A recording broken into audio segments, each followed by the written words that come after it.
Nandito kami ngayon sa bayan ng Mexico. Pesta dito kahapon sa Santa Monica. Sila ate Sigaw sa Barangay Santo Rosario. Sila ate Flor, mga pamilya ng Bapang Pabling. Mga pinsan namin kay Bapang Pabling, kapatid ni tatay. Panganay na kapatid ni tatay. Lutong Kapampangan dito sa bayan ng Mexico.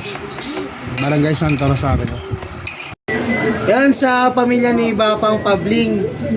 Salamat sa pakikiramay pala sa amin nung nakaraan. Nagaling sila dun sa wake ng tatay. So, si Bapang Pabling ang panganay nila tatay na sa kapatid. So, yun nga. Buo sila actually magkakapatid nung pumunta dun sa bahay.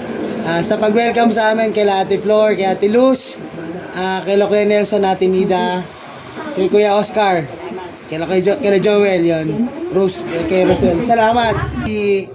Ate Nida,